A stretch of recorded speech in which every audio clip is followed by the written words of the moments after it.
and the 18th Scientific Conference of Nigerian Society of Pharmacognosy, happening live in the University of Benin. Please let's give ourselves a round of applause.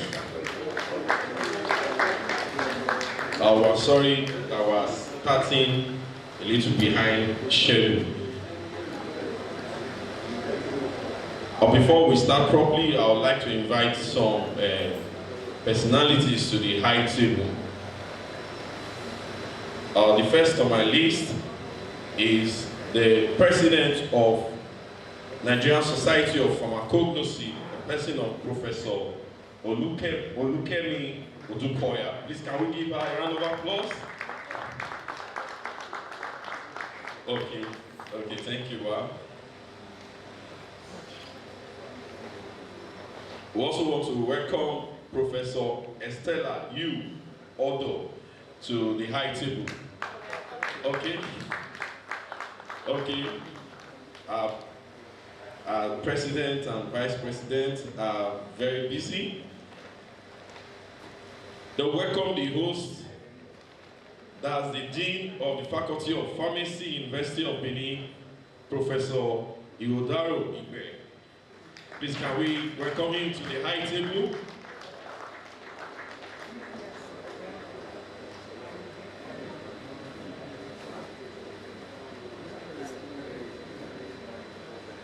Please, let's give him a round of applause. You're welcome, sir. Okay. I'm not going to say how the video no, I leave those ones.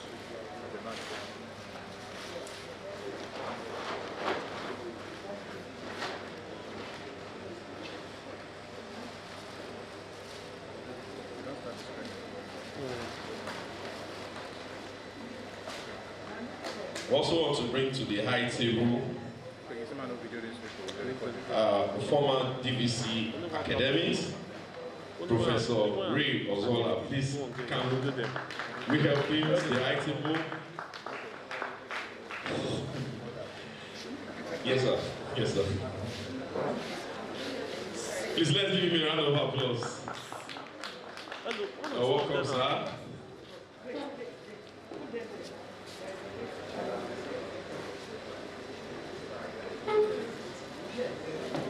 Yeah, also to the high table is a former dean of this great faculty of Pharmacy, University of Benin, person of Professor Azuka C. Obara. Please, let's welcome you to the high table. You're welcome, sir.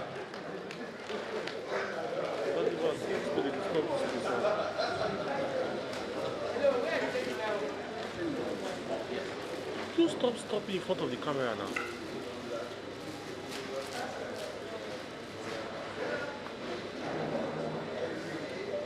Also to the high table, we want to welcome the chairman of the Pharmaceutical Society of Nigeria, Edo State Chapter, a person of Chris Osaikede. Please, let's welcome him to the high table. You're welcome, sir.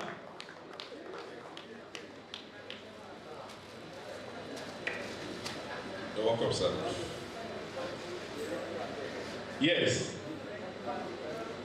One of the important personality in the house today, the person that will be giving us the keynote address, the person of, I don't know if he's in the building, Professor Saburi Adejemi Adeyanyi. Is he around?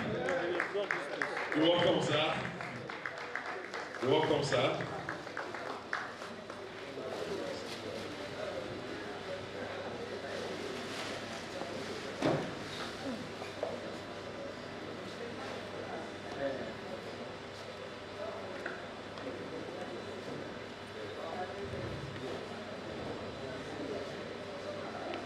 Okay, we also recognize the presence of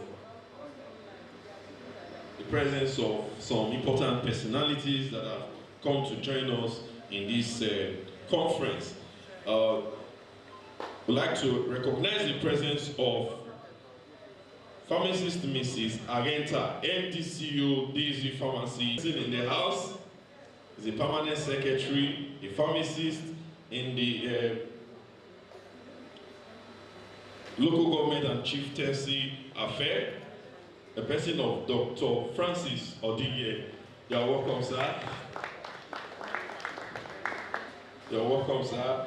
So we'll take more recognition as the program continues. Now we want to invite our mommy to help us with the opening prayer. Pharmacist Mrs. Agenta, please help us, ma'am, with the opening prayer. Please, let's give her a round of applause.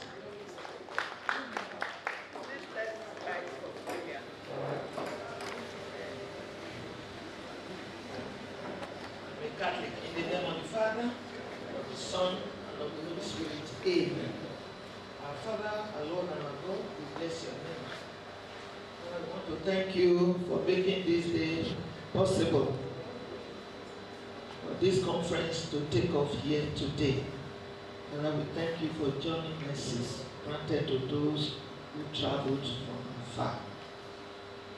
We want to put everything concerning this conference in your hand. But I take control of it. Let everything go on well, better than has been planned. In the name of Jesus Christ, we pray. At the end of it all, your name will be glorified. In Jesus' name we pray. Amen. Thank you. Please, let's give a round of applause to our mommy. Thank you very much. Please, we want to do a little rearrangement. We would like us to fill the front seat. If there's an empty seat in front of you, kindly just move forward, please, so that we'll leave the back seat for latecomers. Please, just say if there's an empty seat in front of you, kindly move forward.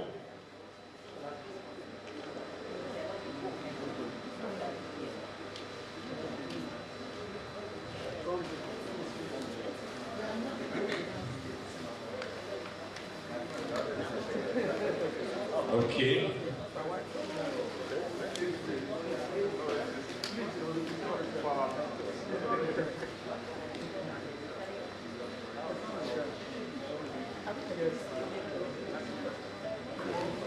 Thank you very much.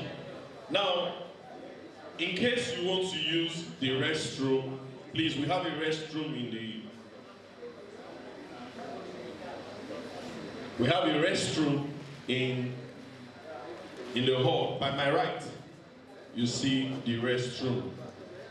In case you want to use the restroom, we have a restroom in the building.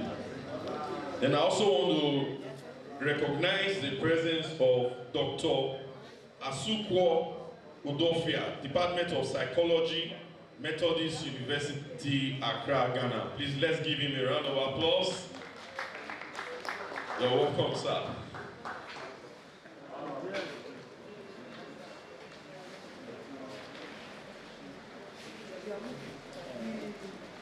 Now for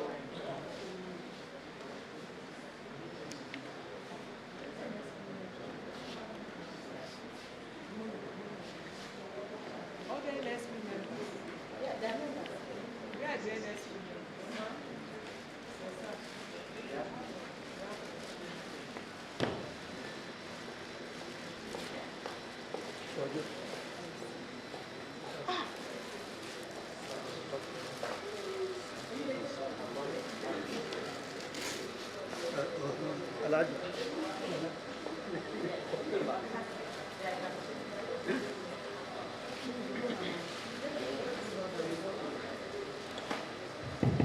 Thank you very much. Now, I want to ask, how many of us are new in Benin? This is the first time you are coming to the ancient city of Benin, or this is your first time in University of Benin? Can you just signify by raising up your hand? Your first time in Edo State, Benin City. Any of our delegates? Okay, we have, please let's give them a round of applause.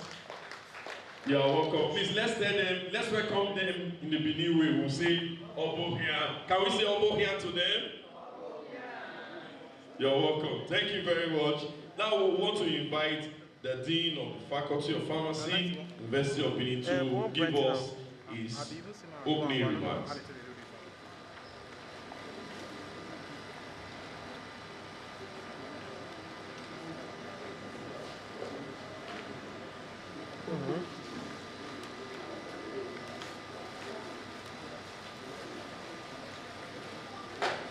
Non, c'est ça bien, non.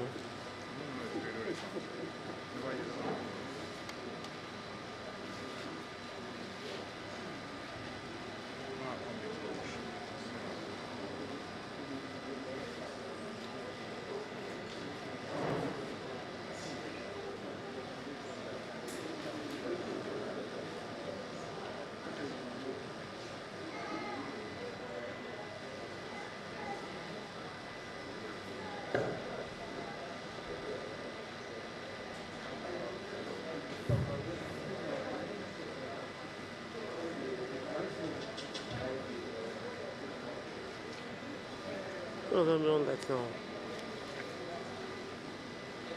Oh, tu grandis là-dedans.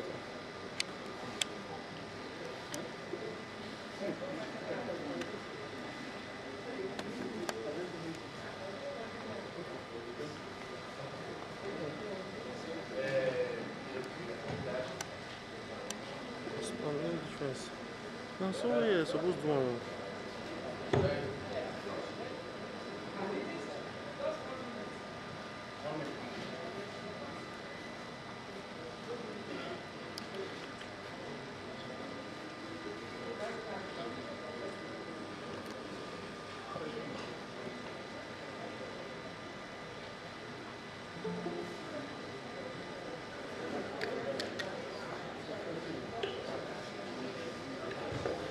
Thank you for. Please let's rise up for the national anthem.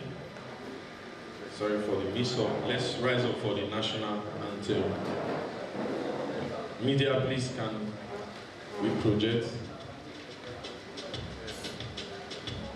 So supposed to project too. You forget.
The Uniment Anthem. Please, for those of us who have the program downloaded, we have to get page 2. Page 2 of our program. 1, 2, go. All over the wide, wide world, the fruitful was so full. What we sow with joy and pride, we do the common goal. One voice for all,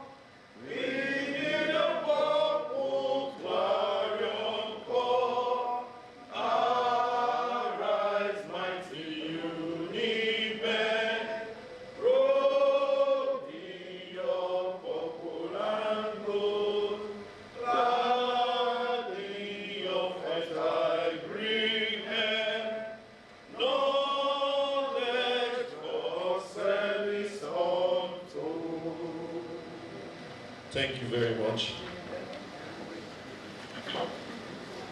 Please let's welcome the Dean, Faculty of Pharmacy, to give us his opening remarks.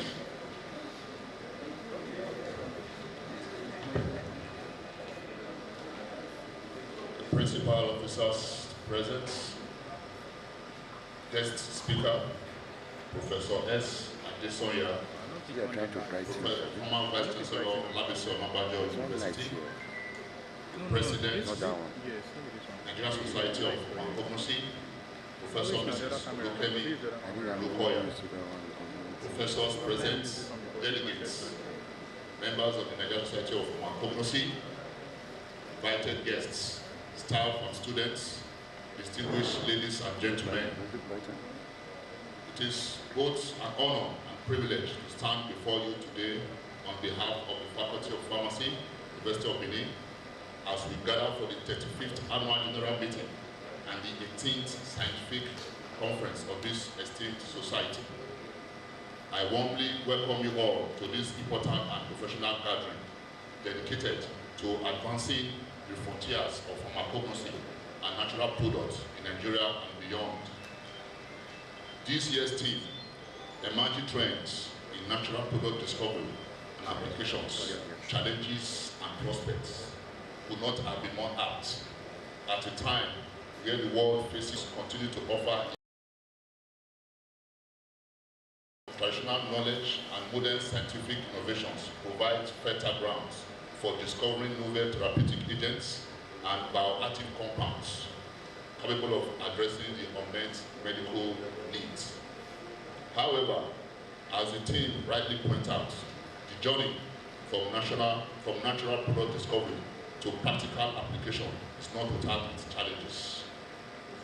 Issues such as inadequate research funding, limited infrastructure, regulatory constraints, and underutilization of our vast biodiversity remains obstacles that must be overcome. It is therefore imperative that we, as scientists, educators, policymakers, and industry partners strengthen our collaboration and commitments to translating our rich natural heritage into tangible health and economic benefits. At the University of Benin, and particularly within our Faculty of Pharmacy, we are proud to contribute to these national efforts through innovative research, mentorship, and collaboration. Recently, the university has research and training of relevant manpower in the areas of herbal and complementary medicine. We remain committed to nurturing the next generation of pharmacognosists who will carry forward the torch of discovery and excellence in natural products science. As we begin this conference, I encourage all participants to engage fully, to share ideas, explore partnerships, and challenge conventional thinking. Let this gathering serve not only as a platform for scientific exchange, but also as a catalyst for innovation and policy direction in the field of pharmacognosy. On behalf of the Faculty of Pharmacy, University of Benin, I want to especially acknowledge the appreciation and unwavering support of our Vice Chancellor, Professor Edeba Morigi, SCN. His visionary leadership and transformational reforms, and steadfast commitment to academic excellence and research impacts have continued to shape our university into a beacon of intellectual and moral excellence. I congratulate the leadership of Nigerian Society of Pharmacognosy for organizing this conference and for their tireless efforts in promoting natural product research in Nigeria. I wish you all fruitful deliberations and a most successful conference. Thank you, and God bless you.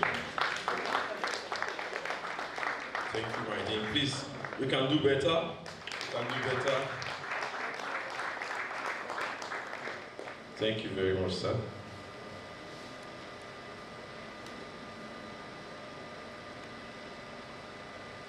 Okay, we'll be inviting the national president of Nigerian Society of Pharmacognosy for opening remarks. Please join me to welcome Professor Odukoya.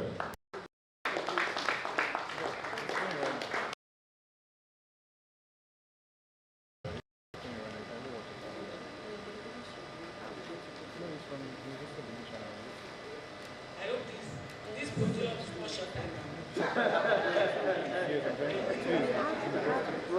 I have to go to the side because like the podium is too short for me.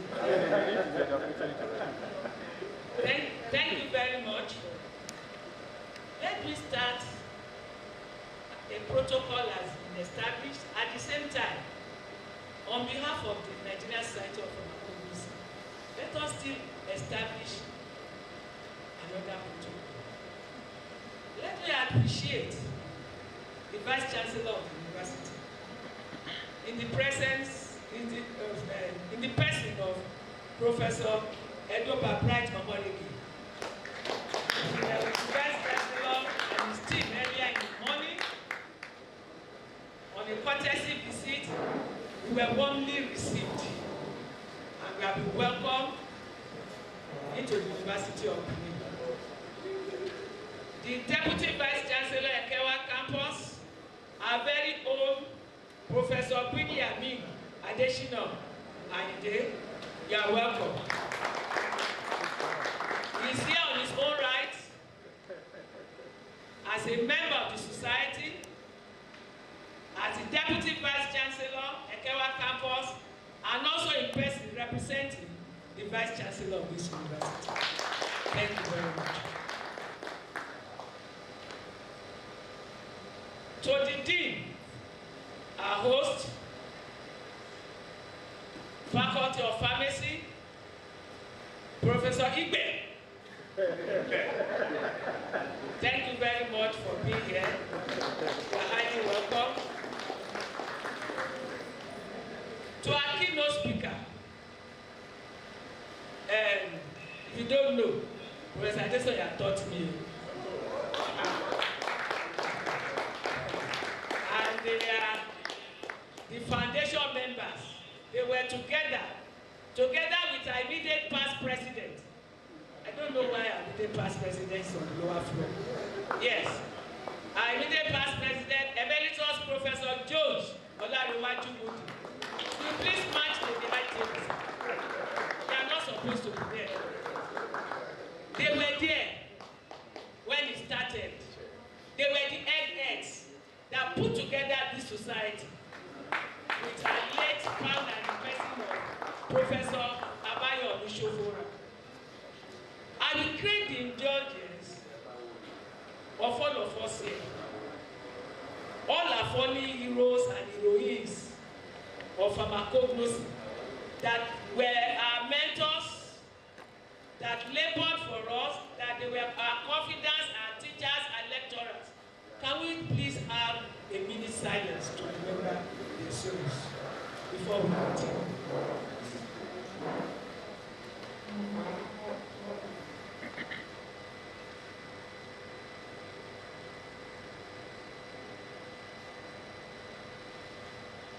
All the magic hands, yes, they are all here. Please, if I have missed anyone out here, it is not intentional.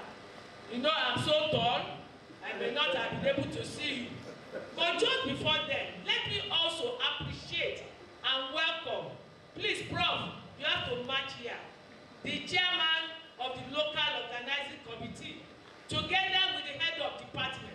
Those that don't know you, let them know you. Please, come forward here. Let us appreciate all. They put together a wonderful team for today to be successful. Thank you. We appreciate you. We appreciate your labor. You will not labor in vain. Yes. You know today, Professor Adesoya and Professor Udi don't retire. They are not tired. They are happy with us. So one day to when I retire, I'll be happy with you. Yes. Thank you very much.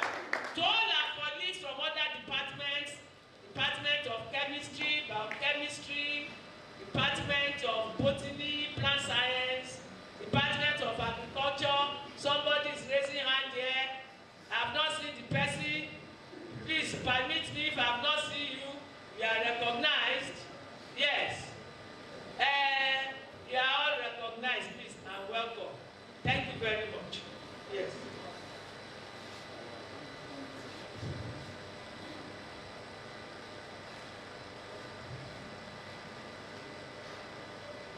distinguished ladies and gentlemen, eminent scholars, invited guests, industry partners, ladies and gentlemen, esteemed members of the press, both print and electronic media, it is with immense joy and deep appreciation that I welcome you all to the 18th Scientific Conference of the Nigerian Society of Pharmacognosy, taking place here at the heartbeat of the nation, the University of Benin, that was once said on this campus, I'm an alumnus of this university. I had my PhD. It was once said by the late President Shagari that this Unibed is Unibest. The Unibest of our nation. On behalf of the National Executive Council, I extend warm greetings to every delegate, participant and guest who have traveled from far and near to be part of this important scientific gathering. Your presence here is a testament to your dedication to the progress of pharmacognosy and to the betterment of human health through nature's bountiful resources. We are indeed grateful to God for granting us the grace to convene once again as a community of vibrant scientists, educators, and innovators, united by our shared vision to advance the science and practice of pharmacognosy for the benefit of humanity, as well as advancing the frontiers of natural products research and their applications for human health and national development. The theme for this year's conference, Emerging Trends in Natural Products Discovery and Applications, Challenges and Prospects, captures the essence of our discipline's evolution and its growing relevance in today's world. Across the globe, natural products continue to play a pivotal role in drug discovery, health promotion, and economic development. New tools and technologies, ranging from metabolomics and genomics to artificial intelligence and green chemistry, they are transforming the way we explore, isolate, and develop bioactive compounds from nature. There is indeed a renewed scientific and industrial interest in bioactive compounds from nature, looking at plants, microorganisms, and marine organisms, driven by the urgent need for safer, more effective, and sustainable therapeutic agents. The COVID-19 pandemic, antimicrobial resistance, and the rise of chronic diseases, all these have reminded us that nature remains an invaluable source of chemical diversity and innovation. Yet, while the prospects are vast, we are also confronted by significant challenges: declining biodiversity, limited infrastructure for advanced research, weak linkages between academia and industry, and insufficient policy support for natural products development. The field of pharmacognosy, as an applied pharmaceutical science, faces hurdles that demand creativity, resilience, and collective action. Yet, within these challenges lie immense opportunities to harness cutting-edge tools such as molecular docking, artificial intelligence, and biotechnology in uncovering new bioactives to build local capacity and translate research findings into viable products that enhance wellness and economic growth. These realities call for renewed collaboration, innovation, and strategic partnerships within Nigeria, across Africa, and globally. Over the next 2 days, this conference will provide a rich platform for knowledge exchange, showcase research breakthroughs, critical dialogue, strategic partnerships, and discuss practical solutions that can help us overcome barriers. We shall listen to distinguished speakers, deliberate on recent breakthroughs, and explore innovative pathways to strengthen natural products research and development both in Nigeria and beyond. As we engage in these scientific and professional exchanges, let us also renew our commitment to mentorship, ethical research, and the sustainable use of our natural resources. Let this conference inspire new ideas, new collaborations, and a deeper appreciation of the treasure trove that nature continues to offer, and reaffirm our commitment to sustainable utilization of Nigeria's rich natural resources. As President of the Nigerian Society of Pharmacognosy, I am proud of how far we have come and confident in the future that lies ahead. Together, we can position pharmacognosy not only as a cornerstone of pharmaceutical education and research, but also as a driver of innovation in natural product development and healthcare delivery. Permit me to say a little about the history of the Nigerian Society of Pharmacognosy, and we'd like to reference the immediate past president of the society, Emeritus Professor Jones Olariwaju Mudi. The Nigerian Society of Pharmacognosy was formally formed 43 years ago, 1982 to be precise, by the visionary and first Nigerian professor of pharmacognosy, late Professor Abayomi Shofuola. Quite a number of the foundation members, they have since crossed to the great beyond, but many are still very much with us. Some retired, some are still in service. These are truly our unsung heroes and heroines. They, along with those whose shoulders they also stood, such as the foundation teachers, these in our schools of pharmacy, they have all labored and contributed with distinction to the growth and development of the science and discipline of pharmacognosy at the time when pharmacognosy was just heard and not seen. These people labored. Today, pharmacognosy is both heard and seen, and many people want to associate with us. So we are all proud of them. These heroes and heroines, they deserve every honor we can give them as a society. Therefore, today, in 2021, though the record says 22 members were conferred, but only 21 were conferred, with the highest honor of our society, the Fellow of the Nigerian Society of Pharmacognosy, so that they can use the appellate FNS Peacock after their name. Today, 6 members they were recommended and accepted for the award. 3 of them are here in person. Professor Saburi Adejini Adesoye,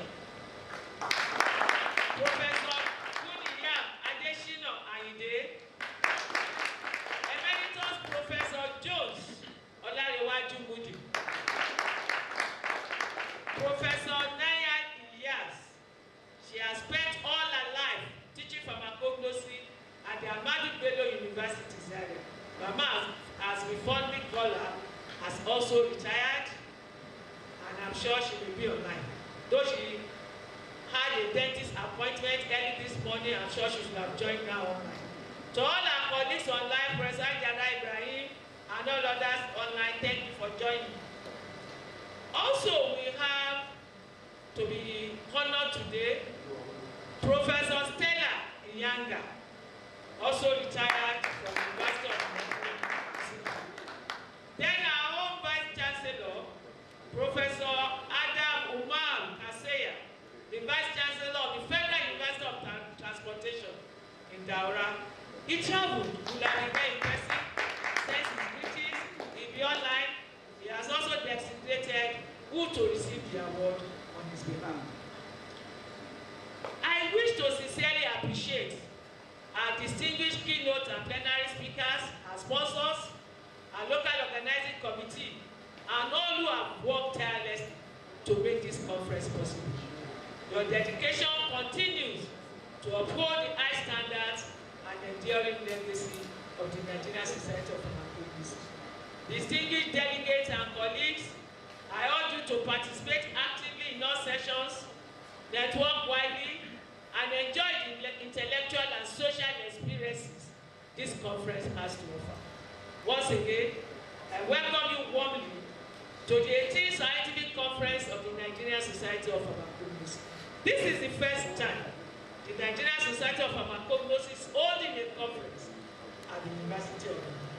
On previous occasions, we have had the opportunity to host the annual general meeting.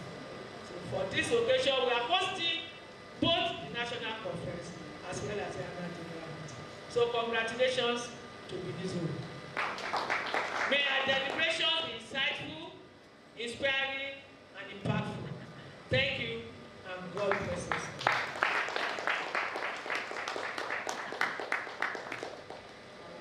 Please, another round of applause for our President. Thank you very much, man. I would like to recognize the presence of Professor Odaru Timothy, University of Benin, Department of Botany. You're welcome, sir.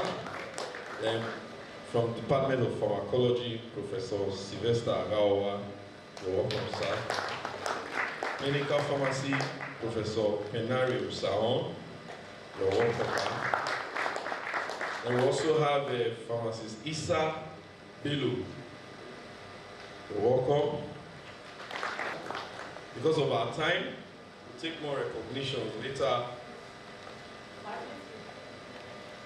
Permit me, with all due respect, honor should be given to whom it is due. I made a big omission. And our immediate past president, the distinguished emeritus, you cannot fly with one hand. And he became an emeritus because the home front is peaceful. Today, his better half is here in person to support him in the presence of our own Dr. Mrs. Ife Oluwaku. Thank you very much. Thank you for your support at all times. Thank you very much, Val. Now I want to invite the Vice Chancellor for his remarks and also to declare the ceremony open. Please let's welcome the Vice Chancellor, Professor Bright Omorike, ably represented by our own Professor B.A. Ayinde.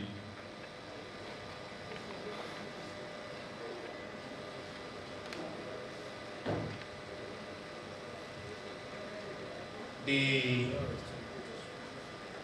President of the Nigerian Society of Pharmacognosy, our own Professor Dukoya, the Dean of Faculty of Pharmacy, Professor Ibe, the former DVC Acad of this great university, Professor Leo Zolwa, the former Dean of Faculty of Pharmacy, Professor Okpada, the Chairman of PSN, Pharmacist Olajide, our keynote address speaker, our own Professor Adetimi Adesanya, our Emeritus Professor Larry Moody, the Vice President of the Association, Professor Odo, all the members of the executive. But I say I will start mentioning your names, it will be a very long list. The former Dean of Faculty of Pharmacy, Professor Osifo, and the former immediate past President of PSN, all colleagues, all professors, participants, virtual and physical, all the members of LOC, ladies and gentlemen of the press. Our Vice Chancellor sent his warm greetings to all members of the society and all members of the all the delegates here. Of course, when the courtesy call was made in the morning, he made mention of the fact that the deans and directors meeting are supposed to have started, and that will be followed immediately by the Senate meeting. These are the other important engagements that the Vice Chancellor is fully engaged with. Of course, he had asked us to represent him here, and he said that once it is time for him to deliver the assignment given to him by the Vice Chancellor of University of Transportation, his good friend, Professor Katsaya Aoun, is going to surface to perform the duty physically. Thank you very much. I'll therefore read his speech. I'm pleased to be here as chairman of this auspicious 18th Scientific Conference of the Nigerian Society of Pharmacognosy. I thank leadership of the society for choosing the University of Benin as the venue for your annual conference and AGM. It is particularly gratifying that since the establishment of this society 43 years ago, this is the first time that the University of Benin is hosting the conference. Only the AGM was held here sometimes around 2006. The Society of Pharmacognosy is important as it represents our collective interest and focus on natural products, particularly herbal medicines. From its name, it is an offshoot of a major department in the Faculty of Pharmacy. The Society is also relevant as a focal medium for the recognition and integration of herbal medicine into our health care system with diligent researches on various areas of perceived or real shortcomings. It is common knowledge that majority of our people consistently patronize and consume herbal medicines, probably due to prohibitive cost and scarcity of some synthetic drugs, as well as their side effects. The theme of this conference, emerging trends in natural products, discovery and applications, challenges and prospects, is therefore very apt and germane, considering emergence of seemingly new ailments and drug resistance to known old ones, coupled with fearful reports of fake drugs. Without prejudice to our intellectually robust keynote speaker, Professor S.A. Adesanya, and other erudite scholars here, I'm sure that the team will definitely address these challenges and reawaken our interest and innovate our hope as we have medicinal plants in abundance to address the myriad of health challenges plaguing our people.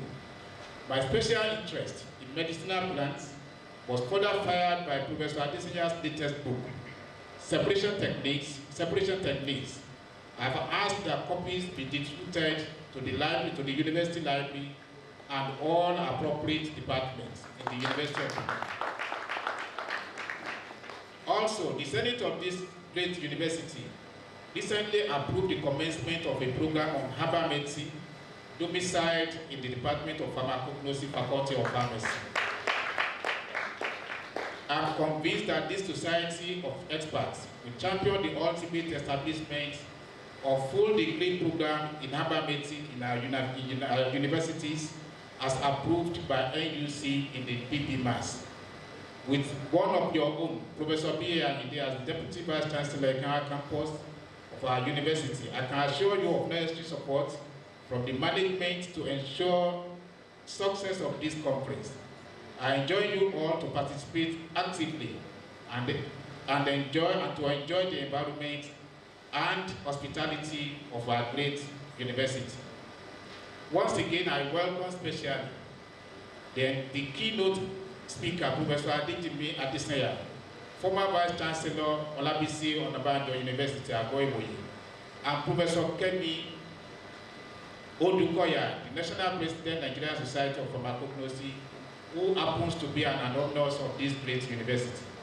We have no doubt about the gains of participants from this conference. We commend the Dean of the Faculty of Pharmacy, Professor Egudaro Ibe, and all who have put this scientific conference and AGM together for their diligence. While wishing you all fruitful deliberations and success, I hereby declare this conference open. Thank you all for attention. Thank you very much, sir. Please let's give him a round of applause. Thank you, sir.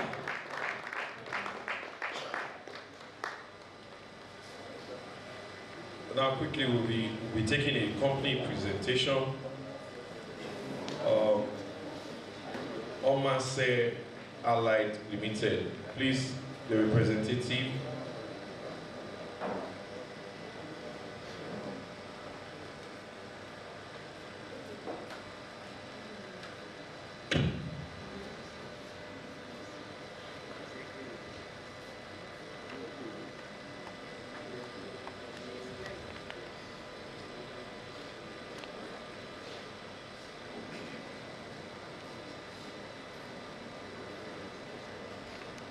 Good afternoon, members of the high table, the hosts, co-hosts, members of the planning committee, and everyone here present, the guests. I'm Dr. Joy Amina Opara. I'm a pharmacist, an alumnus of this great institution, UPenn, but I'm standing here to represent a company called Omanes Allied Limited today. Omanes Allied Limited is an organic beauty brand, a green beauty brand, and given the fact that the company is into anything and everything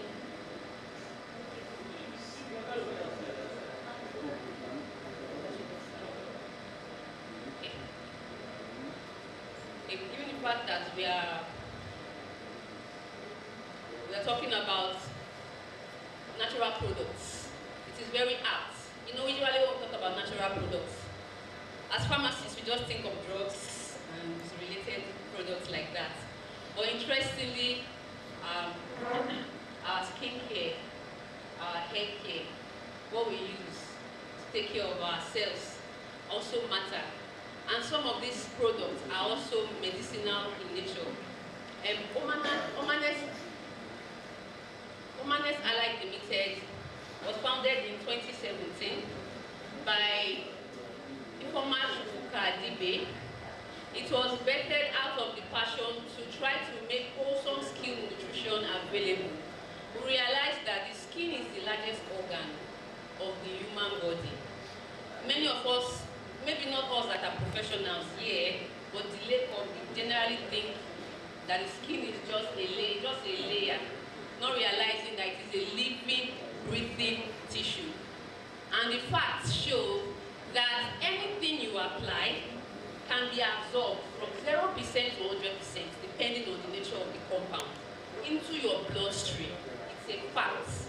Which means when we're talking about health, we should not just be thinking about, if we miss out our beauty choices, then we are missing out a big factor that also contributes to our wellness and our well-being. Hence, very good. So, Omanes comes from two words coined together. Oma in Igbo, beauty. Ness from wellness, beauty and wellness. You don't need to compromise your wellness because you want to be fine, because you want to be beautiful. But we have so many chemically processed, when I say chemically, we know that we have natural chemicals and we have synthetic. These chemically processed products, which are synthetic ones, that we apply every day, every normal human being must bathe, must rub cream, except you are not normal. Which means, whether we realize it or not, we are exposing ourselves to what could potentially lead us to coming down with diseases or not. Because some of these chemicals that are found in products have been found to affect the kidney and the rest.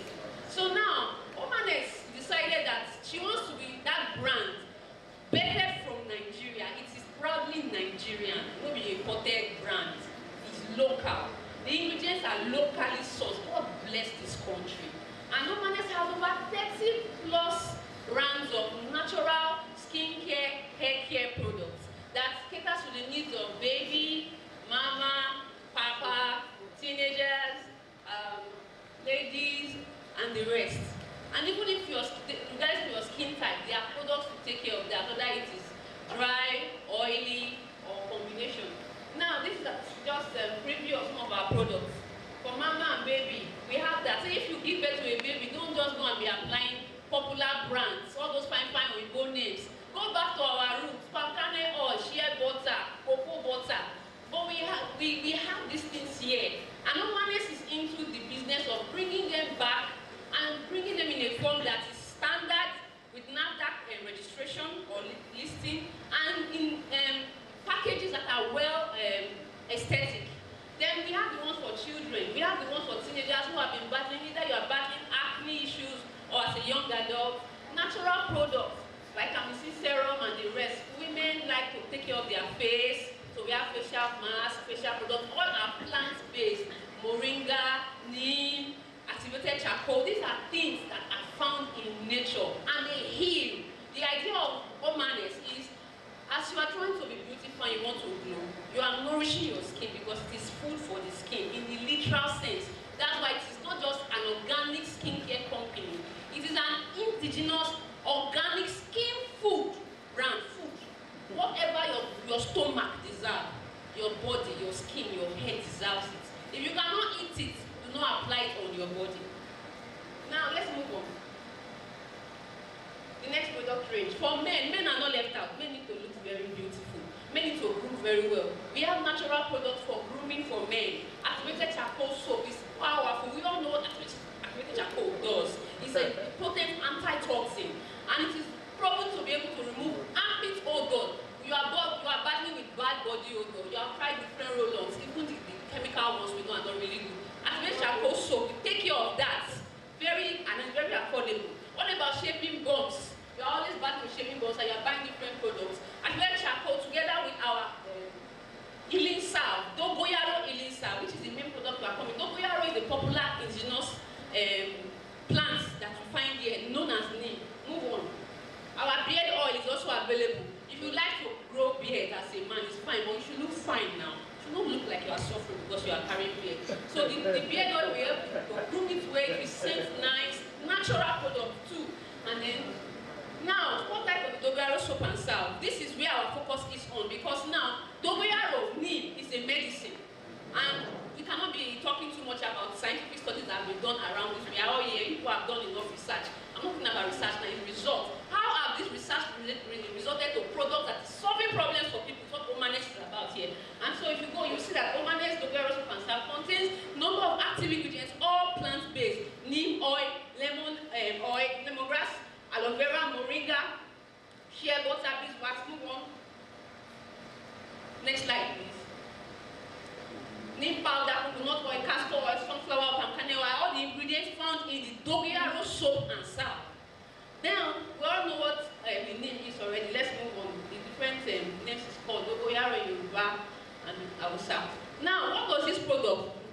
Anything skin irritation, whether it is diagnosed or not, whether you know the name or you don't know the name, whether a dermatologist can identify it or not, just if we bow to Dogoyaro healing salve and soap. It has been proven. Eczema, psoriasis, jock itch, scabies. I have used it personally. I've been using this product myself for the past 7 years, and I've been using it to treat a lot of persons. So, shaving irritations, dermatitis. So now, the Omanes guarantee is that as affordable as this product is, don't look down on it. Because like some of us people to go and spend the big money on Oyibo products, will not get results. This is indigenous. It should be cheaper. It should be more affordable. However, if they work, it's powerful. In 14 days or less, you are guaranteed to see results. Resolving any of the topical skin infections that you have. It's so soothing that even babies can use it. We have a testimonial that shown how babies, like this one is talking about an unnamed skin infection that was cleared in 2 weeks. Another one, jock itch, was healed after 9 days of using Dogoyaro soap and salve. Ringworm, that's another dermatological issue that we use conventional products for and may not get total remission. Ringworm completely clear. See this picture. This baby suffered from an unnamed kind of skin reaction which the mother attributed to an allergy, but actually it was an infection. But just within some less than 14 days of using the product, see the after clear. What's the product used? Dogoyaro soap and salve. Woman's dogoyaro soap and salve. Next slide, please. So now, there's somebody who will have listened to the story very quickly, but please play it. Do not finish it. It's less than 1 minute. The video. Let's see if the audio will work. Very, very important.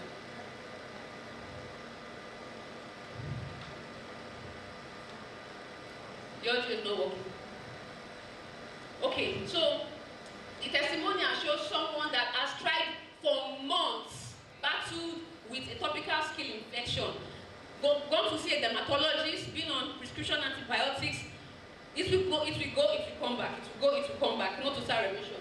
And then using Omane's skin care, healing soap and salve, the person experienced complete healing. In fact, see his words here. He said, I never knew it would be this fast, not even up to a week. Thank you. Oh. That was the charts sent to the company. So we don't need to overflow the issue. Now, Omanes is not just here talking about the products for you to buy. It's important for you to now start thinking about going natural in your skincare choices. We focus on Omanes Dogoyaro soap and salve because it's a medicinal product by virtue of having the active ingredient being neem, which is a known natural constituent. But now there is a business component to it, and I don't think anybody is allergic to having extra source of income. I mean, we make too much money, we don't need money again.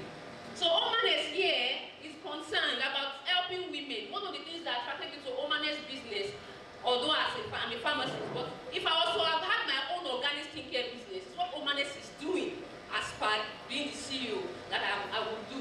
And so one of the things she's doing is she's empowering women. It's a women-centric brand. Omanes is not really interested in stocking products in big supermarkets. If there are people who want that, fine. But you can only get this product from the hand of retailers, women, from the farm. It is women who produce this ingredient, the shea butter, the coconut oil. They are women farmers. So the value chain is for women, to empower women. So Omanes is calling out to everyone here. If you need a side income, especially as a young lady, think about becoming a Omanes reseller.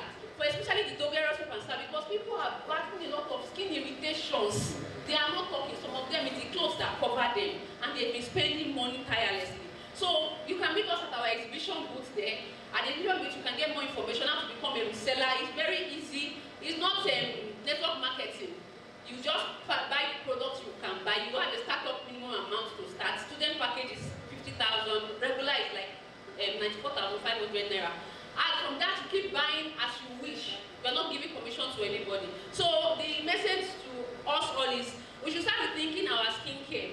Dogoyaro soap and salve is one out of the almost 40 products Omanes has in its range of products, and they are all natural based. Let's rethink our skincare for us to have better health. Thank you very much.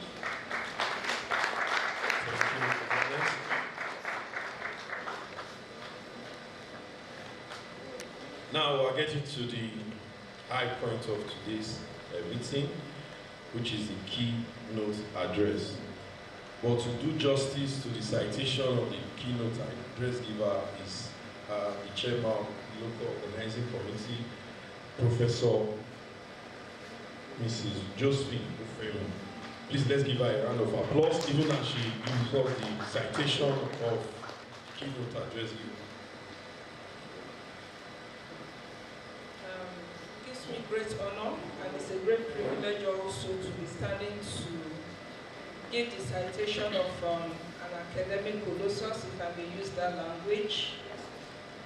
Someone who has served the academic community, retired, and yet is still serving.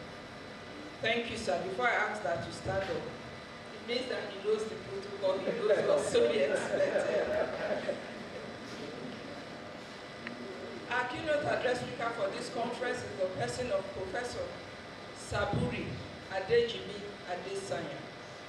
He was born some 70 years ago in Kano, had his early education in Ibadan, and then secondary education in Lagos. He obtained the BSc Honors degree biochemistry at the University of Ibadan in 1976, and later his PhD from the Obafemi Awolowo University, OAU, in 1980. 1984 from the University of London. It was his MFC he had at the Obafemi Awolowo University. Professor Adesanya has over 50 scientific publications to his credit, majorly in the area of natural product chemistry. He has attended many scientific conferences and administrative conferences. He has also trained several PhD students, many of whom are now professors. In fact, he's a professor of professors, or you can even say grandfather professor. His research work on medicinal plants span anti-sickling, anti-cancer, antimicrobial, as well as establishing the phytotoxins in beans and yam. He has served in several university communities up to the council at the Obafemi Awolowo University and Olabisi Onabanjo University at Agbowoye. In addition, he was twice elected the Deputy Vice Chancellor Administration at the Obafemi Awolowo University and later appointed Vice Chancellor of the Olabisi Onabanjo University at Agbowoye, where he served from 2012 to 2017. During his time, he was able to attract funds to revamp the university with over 30 new structures and the building of a new campus for the College of Agricultural Sciences at Ayetu. He left the Olabisi Onabanjo University to serve as a visiting professor to the National Universities Commission, NUC, from 2017 to 2018. He has served on the board of several institutions, including the board of the Federal Institute for Industrial Research, Oshodi, the Governing Council of the University of Ilorin, Chairman Project Implementation Committee, and member of the Board of Trustees of Aletia University, Agbowoye. He has once served as the Secretary of the Nigerian Society of Pharmacognosy as well as Editor-in-Chief. In fact, he was the pioneer Editor-in-Chief of the Journal of Natural Products and Medicine, which is the Journal of the Nigerian Society of Pharmacognosy. He retired from the services of Obafemi Awolowo University in 2020 after 35 years of service. He is married and blessed with children and grandchildren. Please, with a round of applause, I will receive our keynote address speaker to do justice to the theme of our conference. Sir, it's a pleasure and honor to have you speak. Thank you very much. I'm just trying to see whether the podium is too tall or too short. Because I must not be higher than my president. So if my president moves to the side, I think I can move further outside. But first of all, let me start with the protocol. And I'm not going, because the time is fast spent. And we are natural agents, all of us. And we are also natural products. And nature does not wait for anybody. It goes on and on and on. And our time is fast spent. So we have to find we have to find a way of cutting the time. I will speak to my people.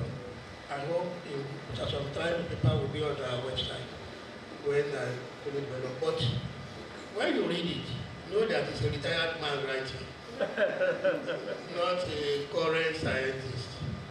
And when a retired man writes, sometimes his hand shakes, and sometimes his eyes are not so good. So you must permit some little errors here and there. But first of all, let me thank the organizers for inviting me to give this keynote address. And also thank the Vice Chancellor. And to the Vice Chancellor, thank the community of deans, staff and students of UNIBEN And eventually extended to all the audience here. I hope I'm not going to bore you with this title. When this title was given to me, Emerging Trends in Natural Product Discovery and Application, Challenges and Prospects, I was wondering, what am I going to say that has not been said? So I'm happy I listened to the chairman of the president of NSP. He has said everything. So I thought maybe I should just go down and sit down. But my professor here was punching me that don't go and sit down. Perhaps we have to have some little things you can have. So if I sound repetitive in what I'm saying, don't blame me, blame Professor Moody. Now I will done with the protocols and try to make sure that you wake up. Because the last speaker here, advertising her products, said a lot about what we should be doing that we are not doing. And what my speech will say is to try to maybe alert us to why we are not doing it and what we should be doing to make sure that we do it. And what is wrong with what we are doing now? How can we improve on what we have been doing before? And what eventually will be the challenges that we are facing now, that we are probably will keep on facing, and probably will be able to find solutions today or tomorrow. This theme for this conference, Emerging Trends in Natural Product Discovery, can be viewed from two directions. Natural product discovery on its own, applications of natural products, and all new discoveries in the world. The discovery of natural products is in itself an ongoing process involving outright description of new products to innovations in the process of our research methodologies, as well as new activities of known and new products. Applications, on the other hand, challenges the researchers towards finding effective use of products in the community. This envisages finding the best route towards standardization and scale-up processes, as well as certification protocols for introduction of our products to the market. It is pertinent to note at this stage that not all natural products are medicines. I think we have to be conscious of that, because the public believes that everything natural product is a potential medicine. And I've seen a lot of people just, because they say it's natural product, plug something on the road and start boiling and drinking, because they said it's natural. Not all natural products are medicines. For them to become medicines, they have to go through some checklists.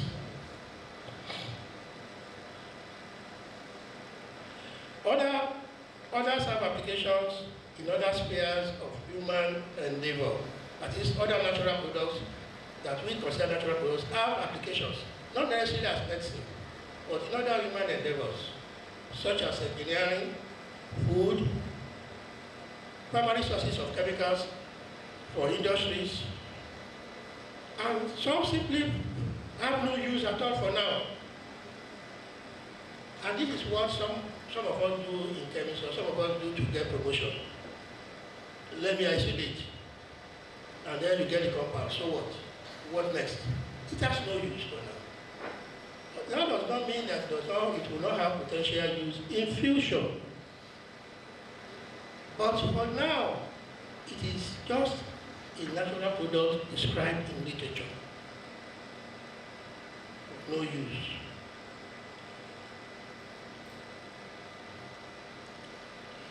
Therefore, it is safe to say the title of this conference covers a wide range of work in natural product research. So when I look at it, when you look at the title, it's so wide that almost everything is covered. Whether you are working in pharmacognosy or pharmacy-related research, in chemistry, in agri, in engineering, and so on, you are bound to if you are going to get your product from nature, you are also developing natural products. Challenges and prospects in basic research. Scanning through literature, there is a preponderance of compounds isolated from several plant sources. These compounds are now known as part of the secondary metabolites existing in nature in that particular plant.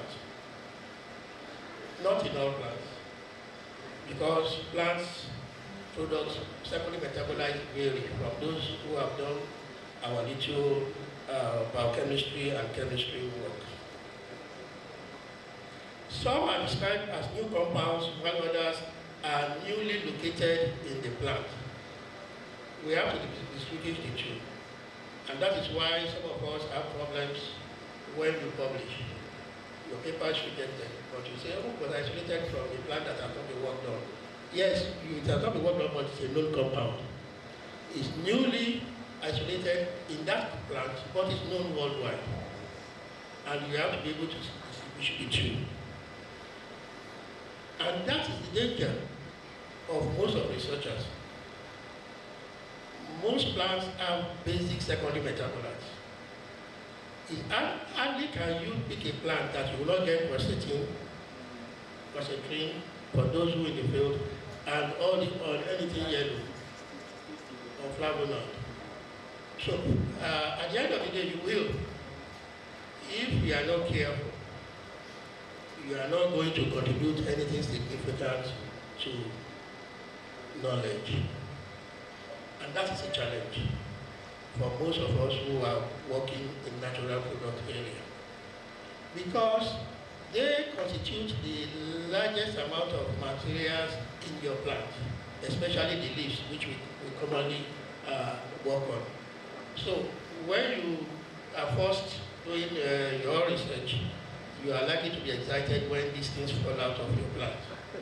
But then you get rapidly disappointed when you realize that they are not exactly what we are looking for.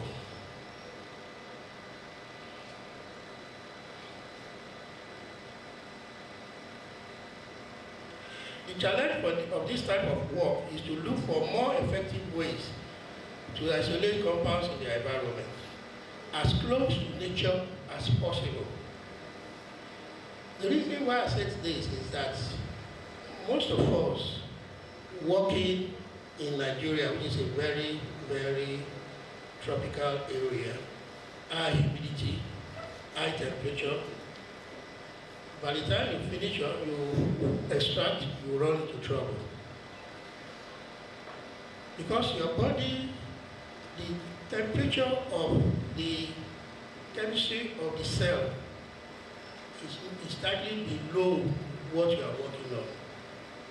And by the time you finish your isolation, you may end up isolating an artifact than the original material in the plant. If you are lucky, the artifact may be useful. If you are not lucky, the artifact will be what you describe in literature. I will not go beyond that. Some of them are.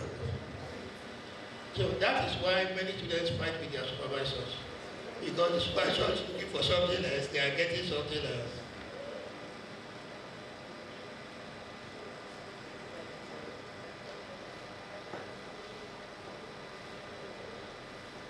Now, what are the current modern thoughts about it? One is that we want to isolate our compounds as fast as possible. Secondly, we want to make sure that it's the correct compound in the plant. We have challenges. We have standard procedures. How do we engineer our standard procedures to work faster? How do we keep the temperature low so that we can work faster. So these are trends that are coming up in literature for our researchers, so that we can discover maybe the same thing faster, maybe something new, and so on. But at the end of the day, you will not waste so much time, because what we are doing here in 6 months, your colleague in Europe is doing it in 3 weeks. And you are competing. The result is the same result. And why? Because they, in spite of their challenges of nature and so on, have put some things in place. One, I will discuss some of those things, but I'm not able to go into all. Now let's go into the technology first, which are challenges that are the new discoveries that we are talking about. If you go to literature, we have resurgence of some of our methods that are standard, but in different ways. We may not be able to compete, but we should know about them. Some of them are expensive technologies because they can buy it here, we cannot buy it now. But that does not mean that we should not know that they exist. I think the first one that people are looking at critically now is the catacurrent chromatography. Catacurrent chromatography is simply using water, no solid base, and using partition chromatography as its principle. And there are new technologies coming up with it that makes you, because with that, what they are trying to say is that what you are dealing with is solutions throughout, which is what your cell is. So with that, it means that you are not bringing in any solid interface into this equation. And there are so many types there that are being put forward now with the various, with catacurrent chromatography combined with centrifugal forces and so on. Some labs do have them and they are working faster than what you think. The other one that is coming up is what we call the high performance thin layer chromatography. Thin layer chromatography is all what we do to you and what we use, but it has its own drawbacks. Number one, consistency of results. It still works the way we are working it, but when you are going to reapply it to large number of materials, you have a problem. Now, the other challenge is that when you are standardizing your products, we normally rely on HPLC. But HPLC can only take a sample at a time. TLC can take 50 samples at a time. The question is, why can't we make something that can take 50 samples at a time better? And that's where the high performance comes in. And then, but it comes with equipment in which the volume you are spraying in is standardized, the plate is standardized, the environment is controlled, and you can then spray as low as 1 microgram of material on your plate, and you can spray 50 plates. So what it means is that if you run a color chromatography and you have 100 samples, I can analyze all the 100 at one time and get your result at once. And you can also get your result by the newly developed densitometric system, such that you can have a chart, just as you have a chart for each PLC, for each one. And you can then make a decision almost immediately on all your extracts. We all know the challenges of TLC, because by the time you get it, you have to be doing it for each time you do your chromatography. But if you can limit the time and what you are doing, you'll be able to do a lot more. And of course, we are all aware of HPLC HPLC. HPLC itself is developing rapidly by being affiliated to so many analytical, and they are improving every day.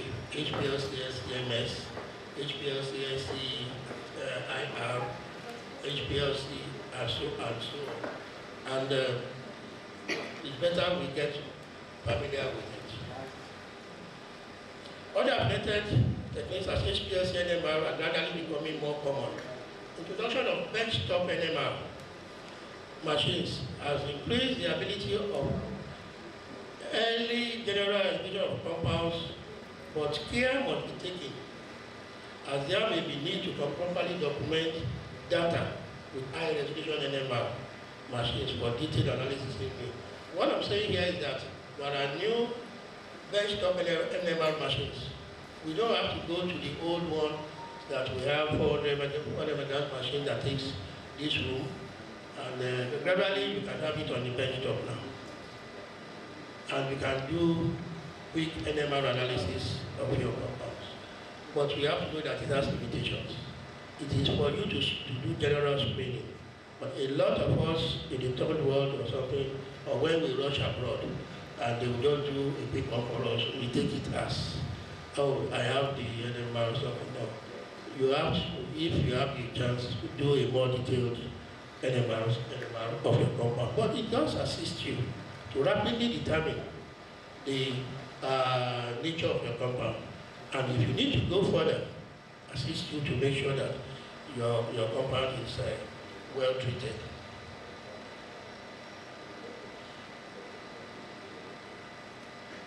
I will just leave that, as I mentioned earlier, but I'm not going to too much details of it.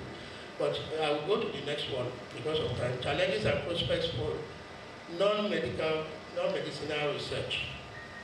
I said non-medicinal because some of the things we are talking about here will not be medicines, but they are natural products based. And they have their own challenges. It's part of what we need to look at. Natural product researchers in many fields of scientific research defined the university as things set up for chemistry, biological sciences, biochemistry, pharmacy, pharmacognosy, geology, and you now have geomedicine. This is actually a part of what we should be doing, which we were doing before, right? Geology, medicine, agriculture, and so on. Many of them are not focused on drug development or medicines. Many are based on isolation and application of materials, raw or refined from natural products. And we have these in talc, in sulfur, in so many of these products, elements that we naturally use in our preparations. Especially when the lady was talking about skin products. We know some products that are, even our mothers were using for beautification and for cure. And sulfur and so on is a part of it. So,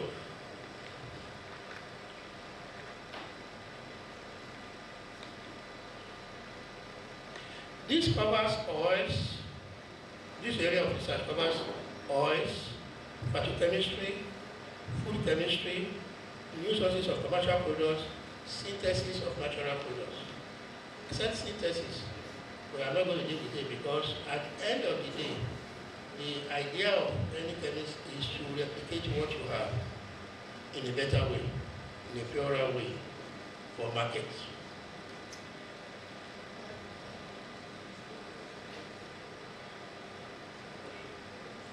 The focus in these areas is new applications, not necessarily old applications, new things that you are getting, but new applications for the things you have. And these include herbals in toothpastes, paints. For that microbial property, we have paints now that when you paint your wall, you claim that you are safer because of herbal inclusions. to removing banner posts and other growth attachments on ocean-going ships, to right? To also finding oils good enough for reducing friction in machineries. All these are going on now, and these oils are also being got from natural products. I think some years ago, I was contacted from a company in Germany looking for natural products that will, if you have ships, the bat, you have all these things that grow on the side of the ships. If you spray them, there are natural products. When you spray them, they fall down, and they put them in their oil. So they were looking for it, and so on and so forth. But I think they try to do the work in biosar and so on, to make sure that those things will fall off the side of the ship, those manacles and so on. So they found that natural products do it well. But fortunately, the research work in Nigeria is such a problem for many of us, especially when you are trying to get grants. And for those who have applied for international grants, you will know what I'm talking about. Food chemists are investigating new sources for products such as glucose, starch, sweeteners, and so on. While biochemists are looking at structural proteins and enzymes. And when we're talking of sweeteners, there are many plants used locally for sweeteners, but we don't pay attention to them. Even the dabino is being processed as sweetener, and it's claimed to be almost more, sweeter than even your sugar. And it's a natural product. But there are other plants like Pharmacognosy, and so on that grows around. But we are focused on sugar.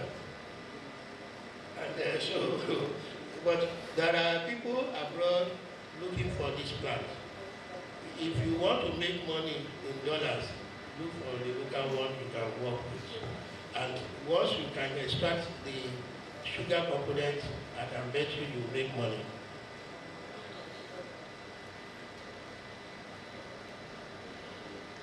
Some researchers are now actively exploring marine fauna and flora for new chemicals, but little has been done in this area in Nigeria. Even for those universities on the coastal region, they are not really working on marine flora and fauna, which is important. In fact, a lot of anti-cancer components are now being searched for this. One of my, I will tell you, but the challenges I will tell you is a story. When I came back from abroad, I was approached by a team in Switzerland. We wanted to look at I think it was France, yes. We were working on tunicates, what we call tunicates, and so on. We wanted to look at tunicates, and they had looked at tunicates in New Caledonia and Polynesia. And they were giving highly active anti-cancer drugs. But these drugs were toxic, or let me say not drugs, anti-cancer compounds. But the drawback is that they were very toxic. And the view is that maybe if they come to West Africa, they were able to get the same thing in a different form that could be anti-cancer. So I got my PhD student and said, okay, we are going to work on this. Let us look at Lagos Marine Bridge. So we then went to Oceanography Research Institute. Can you collect this thing for us? They said no. We don't have any ships that will go. We don't have this, we don't have that. They referred us to Nigerian Navy. We went to the Nigerian Navy, Western Naval Command. They said, yes, we can dive, we can do it, fine. But you have to get permission from our boss. We wrote to the boss. The boss said, you have to get permission from Abuja. We wrote to Abuja. Abuja did not reply at all. We came back to Western Command, they said they did not get anything from Abuja. That we should go and meet oceanography research back. We went to general research, they now said, yes, that's the problem that we have. They want us to experience it. Okay, we should go and get local divers. We searched for local divers, they said, we are going to get the equipment from Nigerian Navy. They said we are going to get the equipment from Nigerian Navy. And then we had the Nigerian Navy, they said we have to follow them to where they are going to die. Why? They said, if there's an accident, they must be there. Okay, follow them. They said, no, we have to get permission from Abuja. I just say all these things because just to tell you that political will. When you look at all these things on your television, discovery, swimming in the ocean, they are all done by military men. There are things they are said they are done to educate you, but at the same time, they are doing research. And by one day, you are going to buy that research. The problem is that even when we have the same thing and we want to do it, our political will is not there. So when I go out and people tell me, lecturers don't do anything, they are not aware of the research product. Without political will, you cannot do anything. This is supposed to be this one. The nation must be able to give you a backing. Such that when you want to do anything, they must be able to see it as something that of national benefit. And they must be able to key into it. If they don't key into it, people will keep on doing what they can. That is what we are all doing now. Have you ever watched your movie, seen anybody portraying American military with a bad uniform, not well kitted? Not that? No, because it is controlled from behind. But to look at Nigerian movie, you see a policeman with the checks going off, and they'll be showing it. And that shows us how we have not been able to achieve the political direction for proper development of our natural products. Now, food chemists are investigating new sources of products such as glucose and so on. These are from animals and plants. New methods using computational biochemistry and enzyme docking studies, as well as protein folding predictions, are shaping new fields of protein and DNA research studies. This is important for a better understanding of enzyme actions and hence the design of future disease prevention and cure therapies, especially for those based on phytochemicals. I think the chairman mentioned a little bit about it. But the truth of the matter is that a lot of our research has not reached that stage of computational biochemistry, coding, and so on. But it is important because most of our research are based on biological activities. But what go through our literature It's a natural occurrence. Okay, go through our literature in Nigeria. You will see that almost all the research you do is antimicrobial, antioxidant, that's what we do. And that was well, diabetes is just coming in now, more or less. They are very few. In this one, they use only food animal protein. What is it? Fried shrimp or whatever you can take of people and that's not difference. Now, the issue is this. These are not diseases that the plant is used for. All we are doing is say, okay, we have justified the use. Have you really justified the use? When they say just one shortcut for camera meeting man. Let me give it as simple as that. What is a true infection?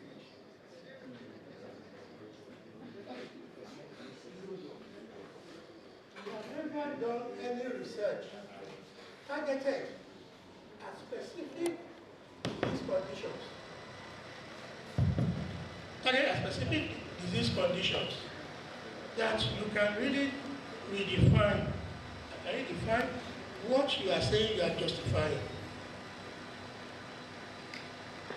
And because we all want to publish, I don't blame us, I've done it before.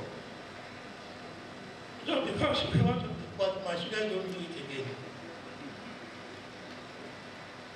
Because I have decided that it's either the students can isolate their inside and talk about the disease. In pharmacognosy, there is no point in doing the work.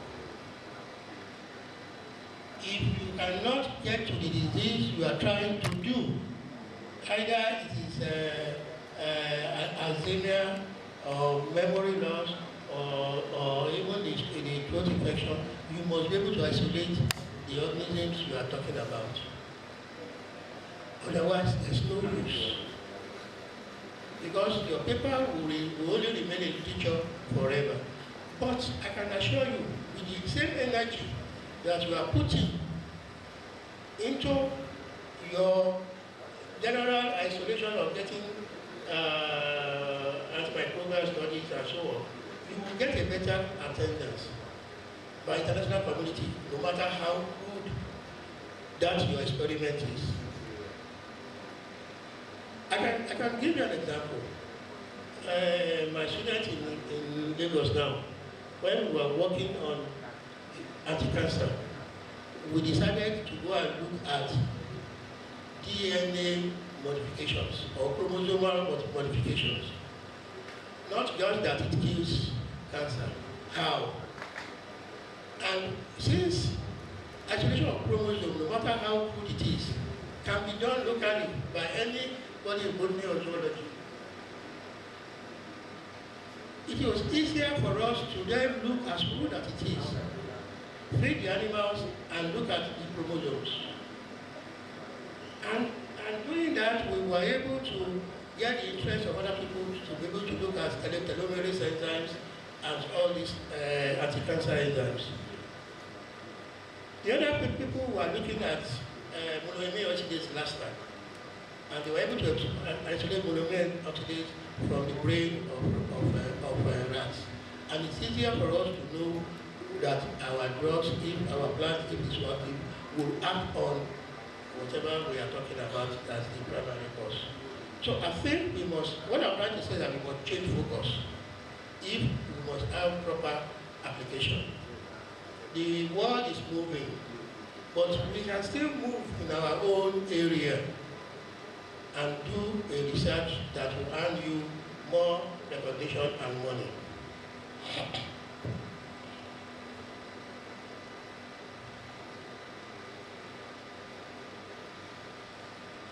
Natural medicine research has focused long on validation of plants imported in traditional medicine in treatment of diseases. Many have been validated, but has not progressed beyond this level to yield actual medicines for the public.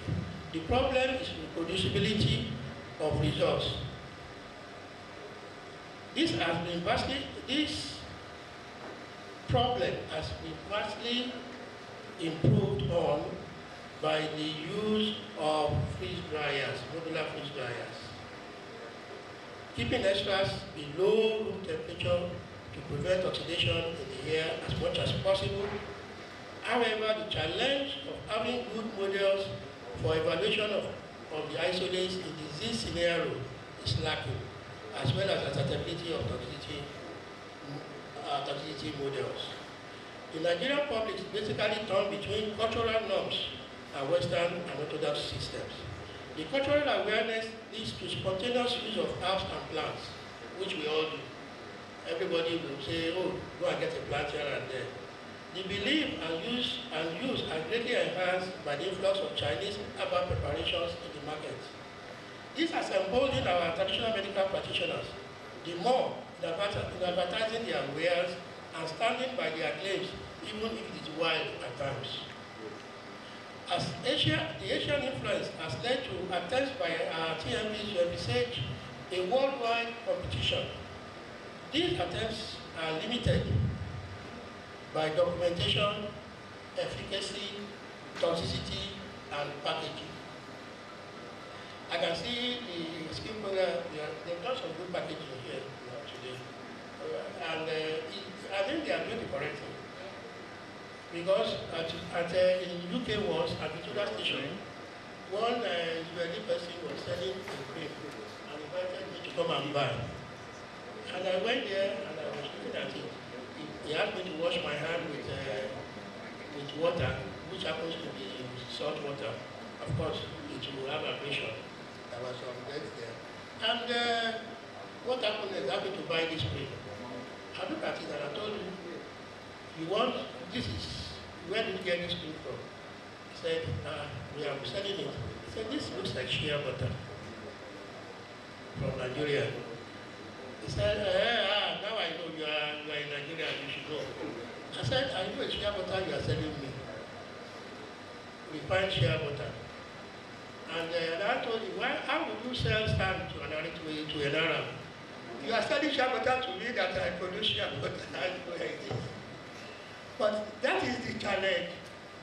Most of the things we buy online as beauty products, expensive things, are actually some of these little things. In the absence of credible data, the traditional herbal practitioners have gone ahead to establish traditional medical hospitals for the administration of herbal medicines to patients. This creates a challenge of monitoring the effectiveness, toxicity, and adverse reactions. Particular societal factors are also becoming prevalent due to poverty, as many now use herbal medicines along with orthodox medicines. There are little reports on interaction of these medicines in human systems, because that's all what we do. We all there, go to the doctor, go and use Panadol, go and use this. Behind the back, somebody will come, I've been taking Dogoyaro. Okay, so take it, it doesn't matter. You add it on to it. And then you come and later say this and say that. But that is our culture. I am not saying it is good or bad, but we must investigate it. We must investigate the interaction between our herbal products and our orthodox medicines. Perhaps some of the things we are saying, it cures everything, is a lie. Perhaps some of the things we are saying, it does not work, is because it is not properly used. Perhaps one of the things we are saying, this is, you are reacting too much, is because you are overdosing yourself of the same chemical. I hope you get me. So, at the end of the day, if we scientists don't talk, don't investigate, we will keep on killing ourselves or doing nothing or wasting our money. So this is a challenge that we must look at and say something to the public about it. The effect of food on administration of our outdoor drugs is documented mostly by Europeans. Now some of us are looking at the effect of eating dodo, fried dodo, against eating it on some of those drugs. Some are looking at so many things, but these are few and far in between. And it's important to look at this. It is also pertinent to mention that old drugs such as aspirin, morphine, quinine, cannabis are making a way back for use and are still under research for specified conditions and adverse interactions. This includes arthritis, conditions such as arthritis, cerebral malaria, and other neurological conditions. Hence, the current look at the control of enzymes mediating specific human conditions or disturbed conditions during disease expression is important. Control of such enzymes shall indicate possible applications. Crude extract properly handled can be used for this test too. The result is new discoveries that will have immediate applications. Emerging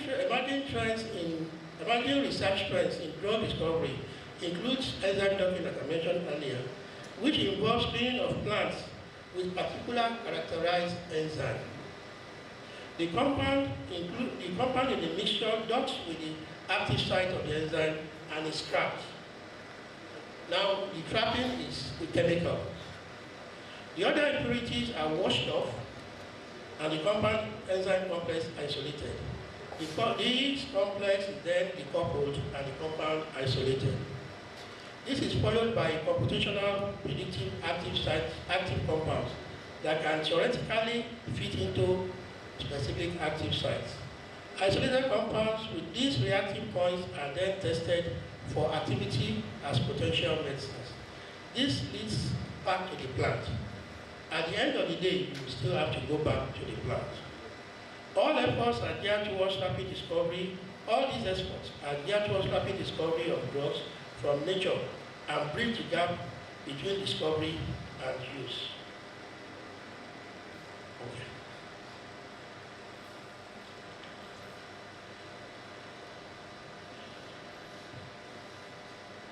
Now, the other area of research relates to transportation of potential drugs to the active site. There are those research that are trying to focus the drug, either traditional medicine or orthodox drugs, on the active area of expression of the disease. The delivery of drugs to target areas are now being modulated by movement of nanoparticles in the bloodstream. These particles are loaded with crude, refined, or pure compounds and followed to the target site.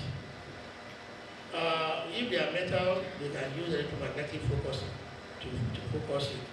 The flow can then be sped up using electromagnetic forces that attract the loaded particles to the tumor sites or target sites. The aim is to reduce toxicity to the normal cells, ensure full dosage for action, and produce a rapid cure. Now, I will not say much on this, it's not my area. Research into public information and marketing ethics. This is another area that is probably lacking in Nigeria. Research into proper ways of ethically advertising herbal products to reduce misuse due to spurious claims and unethical marketing is lacking. I will leave it to that. I think Professor Dukoya is more expert in that area. I don't speak about marketing herbal products. Challenges and prospects in industrial application. I will also not talk much about it because not my area, but I'll say something. Industrial challenges of natural product development have to do primarily with the scale up of discoveries, followed by proper packaging. The scale up might not follow the laboratory methods directly due to need for safety in the use of large quantity of solvents, drying methods, and cooling technologies. And this has to be monitored along with the basic research. There are new methods of so many technologies for drying, for extraction, and so on. But time will not permit me to go into all these ones. Now, I will just quickly, because of time, I think I took so much time, go into the book I've written that was mentioned. Well, the book itself is Basics of Superior Techniques in Natural Product Chemistry. It's a guide to those who want to do basic research in natural product chemistry. What my experience told me over time is that a lot of people go into natural product chemistry because they feel it's easy. They feel the interpretation is easy, especially those who are not properly trained in handling natural products. And at the end of the day, they give results that are not tenable, but they assume that it should be tenable. And we then start trying to fix the result into a box. And the book is to guide those, because of the wastage. All the money they wasted is our natural resources. So the book is also to guide them to do simple extraction method. But it goes through beyond that.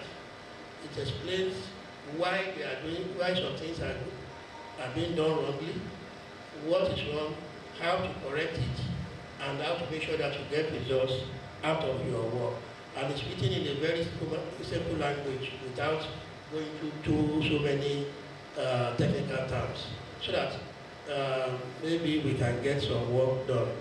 Some of the things I mentioned here as new technologies are also mentioned. Catacurrent chromatography, FTIR, ATS systems, HPLC modified systems.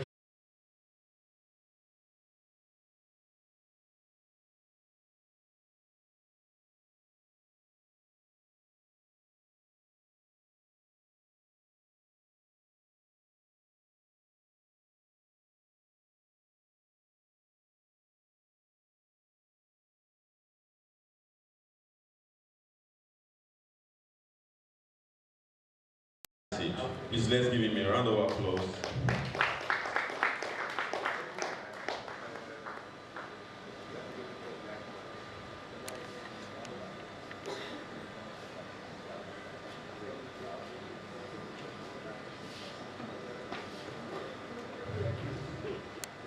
The Vice Chancellor, ably represented by Professor Ayinde, members of Nigerian Pharmacognosy, Nigerian Society of Pharmacognosy, NSP, members of the High Table,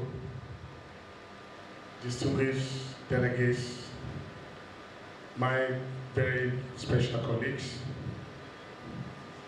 It is my pleasure today to welcome you all to this year's Pharmacognosy conference taking place here in Edo State.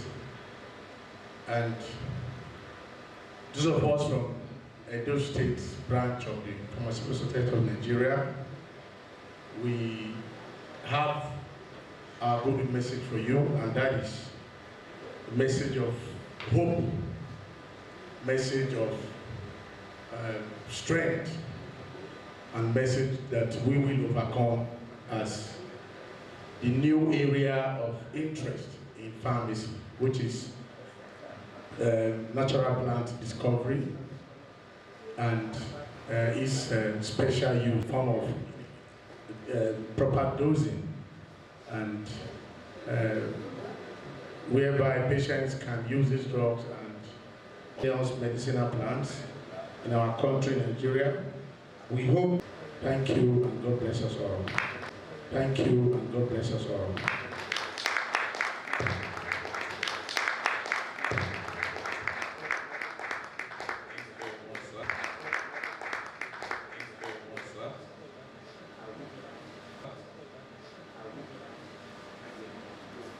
Okay, we'll bring back our president for the next item in our agenda. Next item in our agenda, conferment of fellowship award. Please let's welcome our president.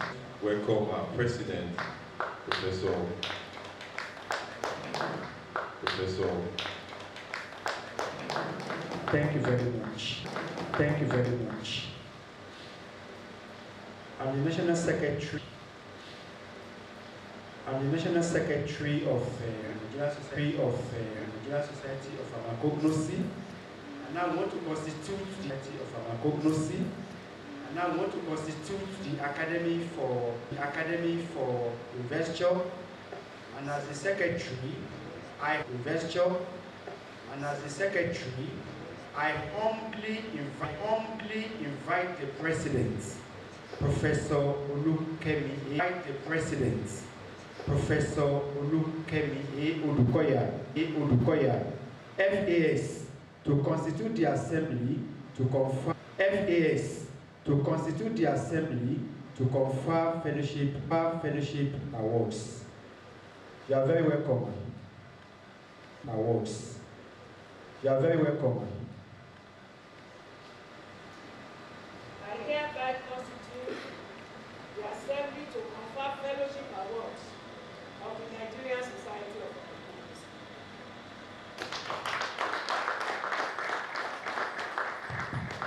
And the first inductee that we are going to call is in the person of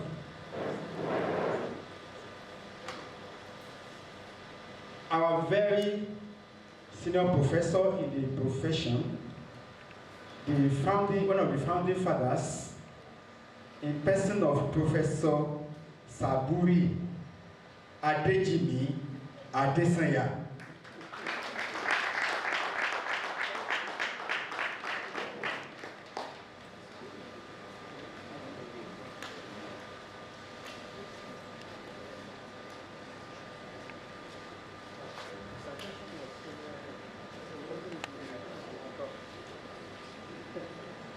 I want to read the citation of Professor Adesanya. Professor Saburi Adejimi Adesanya is a renowned professor of pharmacognosy whose illustrious academic and professional career has left an indelible mark on the development of natural product research and pharmacognosy education in Nigeria. He was a distinguished scholar in the Department of Pharmacognosy, Faculty of Pharmacy, Obafemi Awolowo University, Ile-Ife, former head of Department of Pharmacognosy, and also a former Deputy Vice Chancellor in the university. Professor Adesanya has distinguished himself through rigorous research and intellectual depth. Over the years, he has established himself as a leading authority in phytochemistry, natural product isolation, structure elucidation, and pharmacological evaluation of bioactive compounds derived from medicinal plants of African origin. Professor Adesanya's scientific contributions have significantly expanded the understanding of medicinal plants used in African traditional medicine. His numerous publications in high-impact national and international journals reflect his deep commitment to the scientific validation and standardization of herbal medicines. His research has not only advanced the scope of pharmacognosy, but also provided a strong foundation for the development of phytotherapeutics in Nigeria. As a teacher and mentor, Professor Adesanya has trained and supervised many undergraduate and postgraduate students who have gone on to become leaders in academia, research, and the pharmaceutical industry. I am one. Professor Adesanya also demonstrated exceptional leadership and administrative prowess, culminating on his tenure as Vice Chancellor of Olabisi Onabanjo University, where he contributed to institutional reforms, research, advancement, and academic development. He continues to be active contributor to the Nigerian Society of Pharmacognosy, NSP, through scholarly engagement, mentorship, and professional service. He was once the secretary of the Nigerian Society of Pharmacognosy and later he served as the pioneer editor of the Nigerian Journal of Natural Products and Medicine from 1999 to 2009. He retired from the service of Obafemi Awolowo University in the year 2020, and he has been serving since that time, even after his retirement. In recognition of his distinguished academic achievements and outstanding leadership in higher education, the Nigerian Society of Pharmacognosy on you, sir, Professor Adesanya, this prestigious fellowship award, FNSP Fellowship Award, FNSP called. Hereby pledge to uphold the code of conduct, statutes and bylaws of the Nigerian Society of Pharmacognosy. I also pledge to continue to contribute to the advancement of knowledge and the promotion of excellence in pharmacognosy to the best of my ability. So help me God.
Also on behalf of the Nigerian Society of Pharmacognosy, we have a certificate.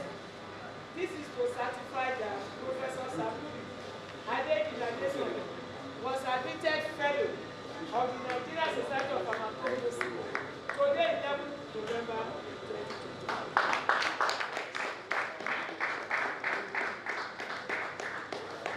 There is also a plaque.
As we congratulate Professor Saburi Adekimi Adesanya, I want to invite the next inductee, and it's in the person of Professor Buniyami Adeshina Ayinde. And I'm going to invite Professor Odo to come and read his citation. Professor Adesanya, Professor Adeshina Ayinde.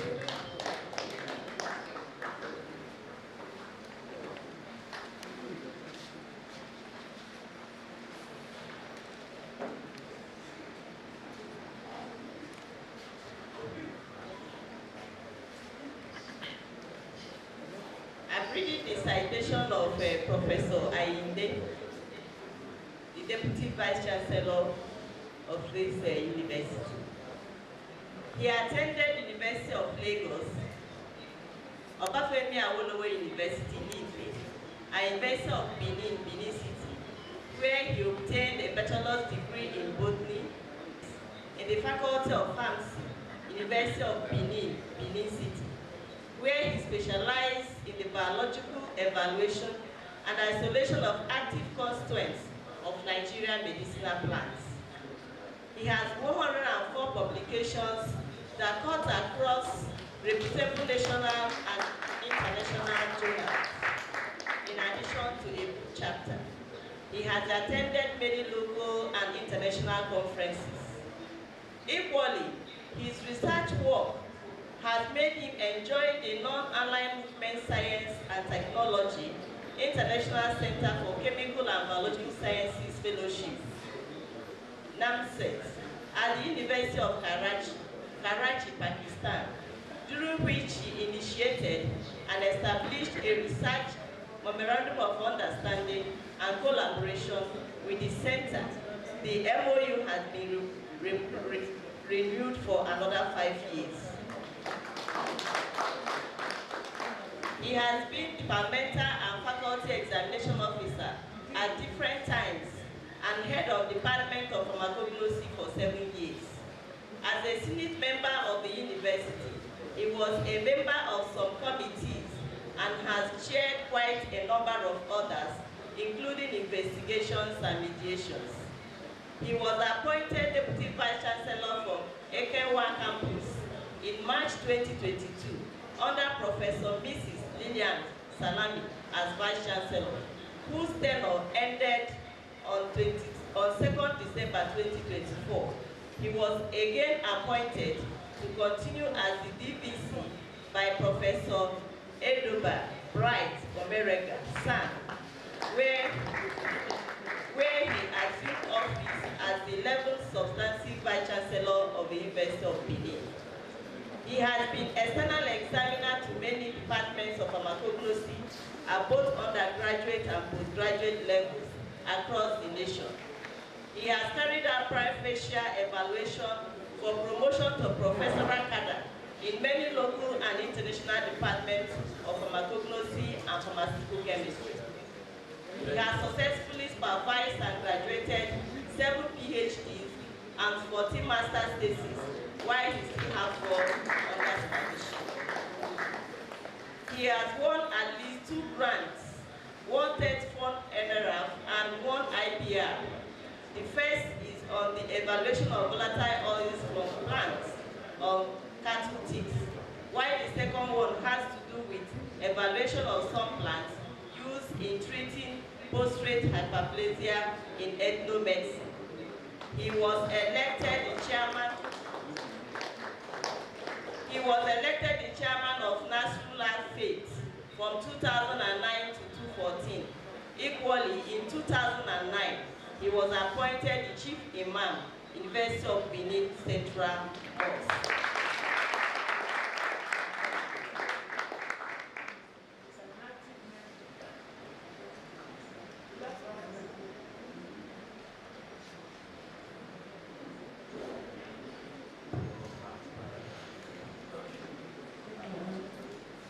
Please, let's welcome our BBC for the first teacher.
Sir, all of them they block me.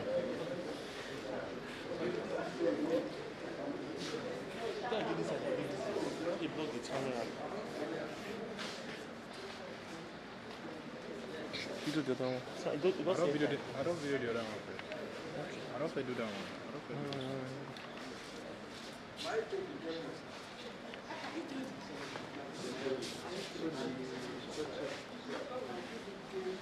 Okay, one pass.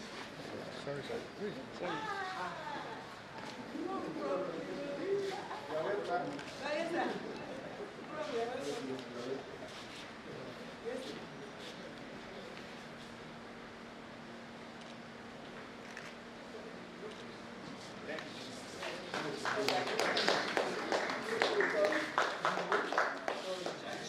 With anti-cycling activity from I don't understand this thing. Look on this road.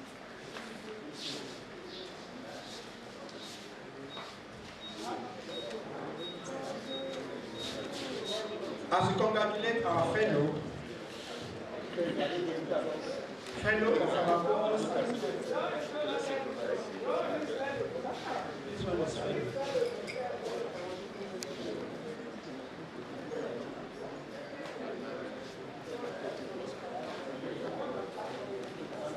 I have the singular honor of inviting the next inductee in the person of Emeritus Professor Jones Olariwaju Modi. Welcome, sir.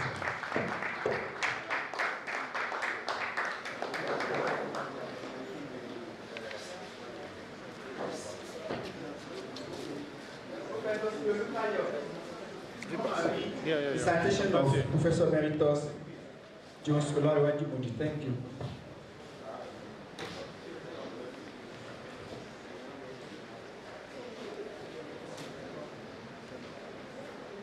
It's a great privilege to be here this afternoon to read this citation. This is the citation of Emeritus Professor James Olariwaju Modi. Emeritus Professor James Olariwaju Modi is a distinguished scholar, seasoned academic, and one of the foremost authorities in pharmacognosy in Nigeria.